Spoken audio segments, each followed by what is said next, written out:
If Emma had still, at intervals, an anxious feeling for Harriet, a momentary doubt of its being possible for her to be really cured of her attachment to Mr. Knightley, and really able to accept another man from unbiased inclination, it was not long that she had to suffer from the recurrence of any such uncertainty. A very few days brought the party from London, and she had no sooner an opportunity of being 1 hour alone with Harriet, than she became perfectly satisfied, unaccountable as it was, that Robert Martin had thoroughly supplanted Mr. Knightley, and was now forming all her views of happiness. Harriet was a little distressed, did look a little foolish at first, but having once owned that she had been presumptuous and silly, and self-deceived, before, her pain and confusion seemed to die away with the words, and leave her without a care for the past, and with the fullest exultation in the present and future, for, as to her friend's approbation, Emma had instantly removed every fear of that nature, by meeting her with the most unqualified congratulations. Harriet was most happy to give. Every particular of the evening at Astley's, and the dinner the next day, she could dwell on it all with the utmost delight. But what did such particulars explain? The fact was, as Emma could now acknowledge, that Harriet had always liked Robert Martin, and that his continuing to love her had been irresistible. That, beyond this, it must ever be unintelligible to Emma. The event, however, was most joyful, and every day was giving her fresh reason for thinking so. Harriet's parentage became known.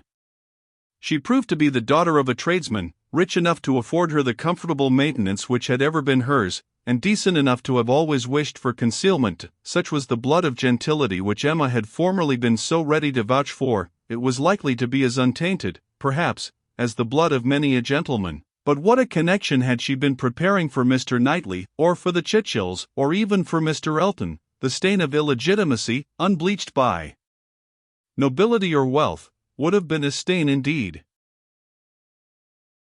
No objection was raised on the father's side, the young man was treated liberally, it was all as it should be, and as Emma became acquainted with Robert Martin, who was now introduced at Hartfield, she fully acknowledged in him all the appearance of sense and worth which could bid fairest for her little friend. She had no doubt of Harriet's happiness with any good-tempered man, but with him, and in the home he offered, there would be the hope of more, of security, stability, and improvement. She would be placed in the midst of those who loved her, and who had better sense than herself, retired enough for safety, and occupied enough for cheerfulness. She would be never led into temptation, nor left for it to find her out. She would be respectable and happy, and Emma admitted her to be the luckiest creature in the world, to have created so steady and persevering an affection in such a man, or, if not quite the luckiest, to yield only to herself. Harriet, necessarily drawn away by her engagements with the Martins, was less and less at Hartfield, which was not to be regretted. The intimacy between her and Emma must sink, their friendship must change into a calmer sort of goodwill, and, fortunately, what ought to be, and must be, seemed already beginning, and in the most gradual, natural manner. Before the end of September, Emma attended Harriet to church, and saw her hand bestowed on Robert Martin with so complete a satisfaction, as no remembrances, even connected with Mr. Elton as he stood before them, could impair it. Perhaps, indeed, at that time she scarcely saw Mr. Elton, but as the clergyman whose blessing at the altar might next fall on herself. Robert Martin and Harriet Smith, the latest couple engaged of the three, were the first to be married. Jane Fairfax had already quitted Highbury, and was restored to the comforts of her beloved home with the Campbells. The Mr. Chitchills were also in town, and they were only waiting for November. The intermediate month was the one fixed on, as far as they dared, by Emma and Mr. Knightley. They had determined that their marriage ought to be concluded while John and Isabella were still at Hartfield, to allow them the fortnight's absence and a tour to the seaside, which was the plan. John and Isabella, and every other friend, were agreed in approving it. But Mr. Woodhouse, how was Mr. Woodhouse to be induced to consent, he, who had never yet alluded to their marriage but as a distant event? When first sounded on the subject, he was so miserable that they were almost hopeless. A second allusion, indeed, gave less pain. He began to think it was to be, and that he could not prevent it, a very promising step of the mind on its way to resignation. Still, however, he was not happy.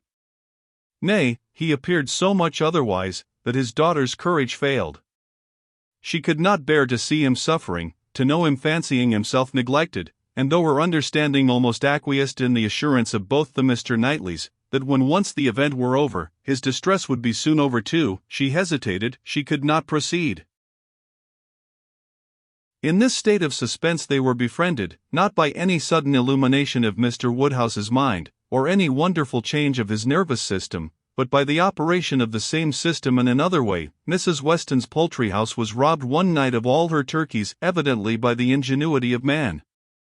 Other poultry yards in the neighborhood also suffered. Pilfering was housebreaking to Mr. Woodhouse's fears. He was very uneasy, and but for the sense of his son-in-law's protection, would have been under wretched alarm every night of his life. The strength, resolution, and presence of mind of the Mr. Knightleys commanded his fullest dependence. While either of them protected him and his, Hartfield was safe. But Mr. John Knightley must be in London again by the end of the first week in November. The result of this distress was, that, with a much more voluntary, cheerful consent than his daughter had ever presumed to hope for at the moment, she was able to fix her wedding day, and Mr. Elton was called on, within a month from the marriage of Mr. and Mrs. Robert Martin, to join the hands of Mr. Knightley and Miss Woodhouse. The wedding was very much like other weddings, where the parties have no taste for finery or parade, and Mrs. Elton, from the particulars detailed by her husband, thought it all extremely shabby, and very inferior to her own. Very little white satin, very few lace veils, a most pitiful business. Selina would stare when she heard of it.